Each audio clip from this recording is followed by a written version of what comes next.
안우림 학생, 안우림 위 학생을 대통령령 제28,423호에 따라 부사관 군 가산복무지원금 지급 대상자에 임명함. 2022년 11월 11일 육군 참모총장 대도.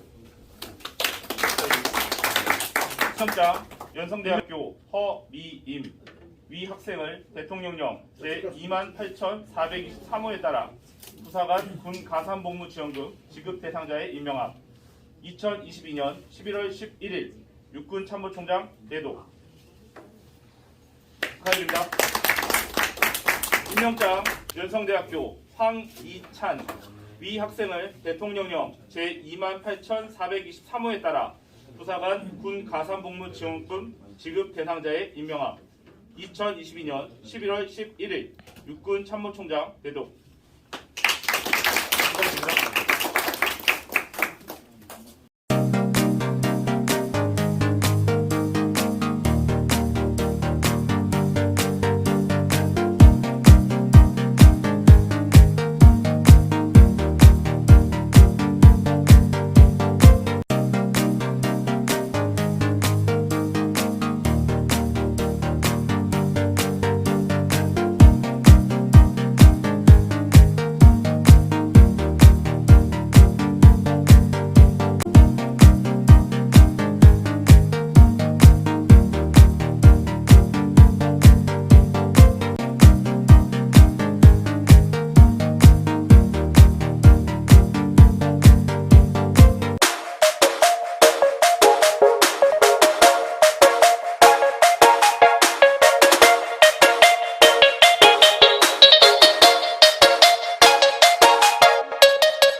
이상으로 임명장 수여식을 마치고 지금부터는 이제 수도군단 모병관 주재원 상사님 말씀이 있겠습니다. 여러분 일단 가산복무지원금이랑 가산 전투 이제 두 가지 다 있죠? 입니다. 군가산 합격하신 분, 군가산 전투하신 분. 그럼 군가산복무 1년. 네. 1년짜리. 네, 바로. 네.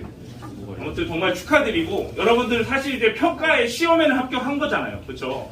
그러니까 앞으로 남은 기간 학교에서 잘 배우시고 수학하셔서 잘 입교하시고 인관까지 잘 진행이 되셨으면 좋겠습니다. 그래서 꼭 인간하셔서 멋지게 군복 입고 또 이제 선배하고 후배로서 만나서 이렇게 또 인사를 하고 같이 이렇게 지냈으면 너무 좋겠고, 군가산이랑 군가산 복무 이렇게 제가 진행을 하다 보니까 임명되고 이렇게 선발되고 이런 거 너무 좋은데 이후에 학사 관리를 조금 잘못하거나 신체 건강 관리를 조금 잘못해서 군가산 복무 전투 같은 경우에는 내년에 신체 검사를 한 번 더 해요. 정례 신검이 있는데 그런 곳에서 혹시나 잘못돼서 자격이 상실되어서 받았던 장학금을 또 반납해야 된다든지 또 다시 다른 이제 민간부사관을 다시 도전해야 된다든지 이런 또 불상사가 생길 수 있거든요. 그러니까 여러분들 합격했다고 해서 이게 끝난 것이 아니라 지금부터는 이미 부사관 후보생이라고 생각하시고 학교에서부터 이제 좀 잘 생활하셔서 몸 관리도 잘 하셔서 인관할 때까지 너무 긴장을 놓지 말고 생활하셨으면 좋겠습니다. 다시 한번 축하드립니다. 박수 한번 치겠습니다. 부상한 대문 뭐가 좋은지 한번 좀 설명 좀 한번 간단히 해주세요. 부상한 대문 뭐가 좋은지. 우리 친구들 뭐 익히 잘 알고 있죠. 제가 중고등학교 가서 막 설명하고 학교에서 이제 뭐 교육하는 것처럼 말씀을 드릴 필요는 없을 것 같고 좀 현실적으로 말씀을 드려야 될 것 같아요. 일단 직업적으로 굉장히 안정감이 있죠. 제가 지금 현재 연봉이요 한 6,500 정도 돼요. 1년에 한 6,500 정도의 연봉을 받는데 몇 살인데 지금? 저 만으로 39입니다. 이야. 40이라는 말 하기 싫어서. 이야. 박수. 네. 저도 이제 대학 생활을 하다가 또 병 생활도 하다가 22살에 인간했기 때문에 여러분들보다 오히려 인간이 좀 여러분들하고 비슷하겠죠. 제가 지금 19년 차이고요. 약 9,500 정도 연봉을 받고 있습니다. 근데 제가 이런 생각을 해봤거든요. 제가 이제 군 생활을 그만두고 직업적으로만 봤을 때, 금전적으로만 봤을 때, 군 생활을 그만두고 밖에 나가서 다른 일을 한다면, 내가 월급을 받고 뭐 사업을 한다면, 지금 6,500, 7천만 원을 받았을 때 지금과 똑같은 삶의 수준을 유지할 수 있겠느냐? 사실 불가능하죠. 제가 계단기를 두드려 보니까 한 1억 정도는 받아야 지금과 비슷한 삶을 살 수 있겠구나. 그래서 저는 6,500만 원이 금액적으로는 찍히지만 스스로 연봉 1억이라고 생각을 하거든요. 그래서 내가 1억 이상의 값어치를 해야 된다. 그래서 국가와 군에 항상 감사한 마음으로 생활을 하고 있고 더 열심히 하려고 노력을 합니다. 왜 3,500 더 받는 것처럼 생각하는 거예요? 여러 가지 혜택이 있죠. 일단 가장 큰 게 주거 혜택이라고 생각을 합니다. 올해 들어서 아파트 값이 좀 떨어진다 뭐 이런 기사를 보신 적이 있겠지만 주거비가 굉장히 많이 들거든요, 우리나라가. 그래서 여러분들이 나중에 이제 뭐 혼자 원룸을 얻어서 생활하시든 아니면 이제 결혼을 하셔서 부양가족이 있어서 아파트 같은 생활 공간이 필요하든 간에 주거비가 이제 원룸 같은 경우에는 뭐 한 50에서 100만 원 정도는 잡아야 될 거고요, 한 달에. 아파트를 간다고 하면 지역에 따라 다르겠지만 뭐 2, 300만 원이 우습습니다. 근데 그 비용이 저는 안 들거든요. 그래서 그 비용만 한 달에 뭐 200만 원씩 1년만 해도 2,400이잖아요. 그렇죠? 네, 그러한 혜택들이 있기 때문에 근데 이거 말고도 또 굉장히 많죠. 여러분들이 군인으로서 받는 혜택들 여러 가지 것들이 있는데 그런 뭐 의료비 지원이라든지 뭐 이런 다양한 혜택들을 하시게 되면 1억 이상의 값어치를 충분히 합니다. 그러면 제가 나가서 1억을 벌어도 지금하고 경제적으로는 크게 다를 바가 없는데 굳이 나가야 될까요? 1억을 준다고 하면 안 나가죠.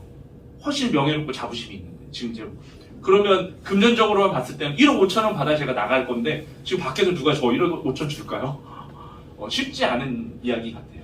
그래서 저는 지금 방금 이제 급여만 놓고 말씀드렸는데 그거 말고도 제가 군인으로서 가지는 자부심 그리고 저희 애들도 이제 중학교 1학년 아들과 초등학생 딸 둘이 있습니다. 저는 자녀가 셋인데요. 저희 자녀들이 아빠 군인을 얼마나 자랑스러워하는지 몰라요. 특히나 이렇게 홍보관 역할을 하면서 우리 아이들 학교에 가서도 제가 수업을 진행을 해요. 그리고 우리 아이들이 굉장히 또 자부심을 갖고 아빠가 군인이라는 것에 대해서 기뻐하고 그렇습니다. 그래서 여러 가지 장교가 낫다, 부사관이 낫다 이렇게 제가 극단적으로 비교하기 좀 어렵지만 여러분들 이제 부사관 생활을 앞으로 직업적으로 하시게 되면 생활적인 안정성이라든지 여러 가지 것들을 봤을 때는 여러분들이 부사관 생활 하시면서 꾸준히 자기 개발하시고 저축이나 재테크 열심히 하시고 이렇게 업무적으로나 자 개인적으로나 열심히 살아가시면 충분히 성공할 삶을 살 수 있어요. 보람도 마찬가지, 명예도 마찬가지, 금전적으로도. 네, 그래서 여러분들 너무나 지금 다시 한번 축하드리고 막 너무 다른 거에 흔들리실 필요 없을 것 같아요. 지금 준비하는 것들 잘 준비해서 인관 잘 하시고 군생활 잘 하시고 그렇게 하시면 될 것 같습니다. 향후에라도 지금 이후에 인관 전이든 후든 앞으로 궁금하신 점이 있거나 어려운 점이 있거나 이런 것들이 있으면 언제든지 저한테 연락 주시면 또 이렇게 군 부사관의 선후배로서 또 대화하고 조언 제가 드릴 수 있는 것들을 조언 드리고 이렇게 하겠습니다. 이상입니다. 네. 질문을 좀 받기 바랍니다. 네, 편하게 하시죠. 네, 질문 있으시면 받겠습니다. 질문. 아무거나 저 군대 생활 지금 하고 계시니까 진짜 이런 것도 질문해도 돼요? 뭐 다 질문하세요. 상관없어요. 군대밥 맛있어요부터. 그럼 네, 그럼 여러분 저 편하게 궁금하신 거 다 물어보셔도 돼요. 네, 궁금하신 거 있으세요? 없으세요? 네네. 홍보관이셔서 연봉이 더 높으신 건데요. 아닙니다. 네. 군 연봉 체계는 계급과 호봉에 따라서 되기 때문에 저와 같은 상사 중에 같은 연차인 사람들은 누구나 봉급이 같아요. 대신 근무하는 지역이나 환경에 따라서 뭐 이제 추가적으로 수당이 붙고 안 붙고 차이가 있기 때문에 조금 금액 차이는 있지만 기본급은 다 동일합니다. 이해하시죠? 네, 저 뒤에. 저 혹시 결혼 몇 살에 하셨는지 저는 좀 일찍 했어요. 25살에 결혼했는데 개인적인 얘기지만 저희 와이프가요 초등학교 동창이고요. 6학년 때부터 손을 잡고 지금까지 만나고 있어요. 물론 이제 중학교 때 잠깐 거리가 멀어지면서 연락이 끊겼었는데 그때는 이제 휴대폰 같은 게 없었잖아요. 중학생 때. 저 때는 중학생 때는 휴대폰이 없었는데 아무튼 그렇게 어렸을 때부터 만났던 친구고 동창이부터 25살에 네, 지금까지 군인 하시면서 포기하고 싶었던 순간 있으신지 궁금합니다. 포기하고 싶었던 순간 사실 없어요. 없고 힘들었던 적은 있죠. 순간적으로. 제가 군생활 시작을 강원도 양구에 있는 21사단 수색대대에서 병생활을 시작을 했습니다. 그래서 여러분 DMZ라고 들어보셨죠? 네. 비문양 지뢰시대에서 이제 수색 매복 작전을 하는 게 이제 저희 부대의 원래 임무예요. 당시에는 지금처럼 이렇게 뭐랄까 복장 같은 것들이 조금 최신화되지 않았기 때문에 겨울에 매복 들어가면 너무 춥고 힘들더라고요. 당시 2등병, 1병. 그러니까 내가 이거를 한 10년을 해야 되겠는데 이걸 할 수 있을까? 이런 이제 생각과 걱정이 처음에는 있었던 것 같아요. 그게 제 처음 군생활 흔들렸던 적인 것 같은데 그게 첫 작전이 그랬던 거고요. 그걸 이제 경험해가면서 뭐 몇 달 하고 몇 년 하고 해가면서 점점 익숙해지고 요령도 생기고 이제 오히려 그 요령을 또 이제 내 부하들이나 후배들한테 또 전수하면서 이렇게 했기 때문에 크게 어려움은 없었고요. 또 이제 제 인생에서 좀 힘들었던 적은 결혼하고 이제 바로 또 저희 큰 아들을 얻었어요. 그래서 아이를 잘 순산했는데 아기가 태어나고 나서 보니까 장폐색이라고 해서 장이 그 뱃속에서 괴사가 된 거예요. 꼬여서. 그래서 소장의 약 95%를 절제해냈어요. 태어난 지 3일 만에. 사실 병원에서 거의 죽는다고 죽어요 이렇게 얘기는 안 했지만 딱 수술 들어갈 때 양가 부모님 다 연락하고 다 모시고 와요. 이렇게까지 얘기할 정도로 가망이 없다고 얘기를 했는데 지금 중학교 1학년이고요. 조금 마른 편이긴 하나 굉장히 운동도 잘하고 아마 보시면 깜짝 놀랄 겁니다. 지방직 전혀 없어가지고 근육만 엄청 가득한 아주 건강한 친구를 잘 자라고 있고요. 근데 그때 제가 이제 정신적으로 많이 힘들었거든요. 금전적으로도 마찬가지고. 근데 부대원들이 이제 그런 힘든 사정을 알고 아기를 뭐 면회하러 간다든지 좀 거리가 있었어요 병원하고. 근데 이제 그런 것들 뭐 시간적인 거라든지 이런 것도 여건 보장 정말 잘해주셨고요. 금전적인 것도 마찬가지. 사단에서 사단장님부터 시작해서 이제 모금 같은 것도 해주시고 또 저희가 지원을 받을 수 있게끔 여러 기관하고도 연계해주시고 그래서 그때 받았던 그런 이제 마음이죠. 따뜻한 사랑과 마음, 관심 이런 것들을 잘 받았고 그렇습니다. 그래서 지금은 이제 찾아보기 좀 어렵지만 예전에 국군방송의 병영생활 24시라는 프로그램이 있었어요. 다큐 프로그램을 같이 진행하는 건데 저희 수색대대가 천리행군하는 그런 모습을 3부작으로 이제 했는데 사전에 이제 계획은 없이 그 사람들이 취재하러 왔는데 이거 거리가 되는 거예요. 아기는 수술 받고 중환자실에 누워 있고 아빠는 열심히 거기서 행군을 하고 있는 그런 훈련을 받고 있는 그런 모습. 그래서 저한테는 지금 소장을 하고 있습니다. 개인적으로. 그래서 그런 이제 또 영상들도 있죠. 그래서 우리 아기가 보면서 절대 삐뚤게 잘할 수가 없을 거예요. 아마 그런 것들 보면서. 그래서 그때 개인적으로 힘들었지만 또 잘 극복하고 지금 이제 부장을 잘 하고 있습니다. 너무 질문은 간단한 대답이 길었네요. 또 질문. 저희 아들이 아빠가 홍보관인데 이런 질문을 하더라고요. 아빠 어떻게 하면 군대를 안 가요? 아직 조금 어리고 생각하는 게 어려서 그런데 저는 아들뿐만 아니라 딸들도 제가 시키고 싶지는 않아요. 그러니까 군인이 아니고 직업이란 것을 제가 선택해주고 싶지 않아요. 근데 본인들이 아빠 나 육군 장교나 부사관으로 군인이 되겠다라고 하면 전 제 딸들이 된다 희망한다 그러면 찬성이에요. 아들도 마찬가지고 본인들이 선택한다 그러면 저는 찬성하고 도와줄 용의였지. 이상으로 마치겠습니다. 박수.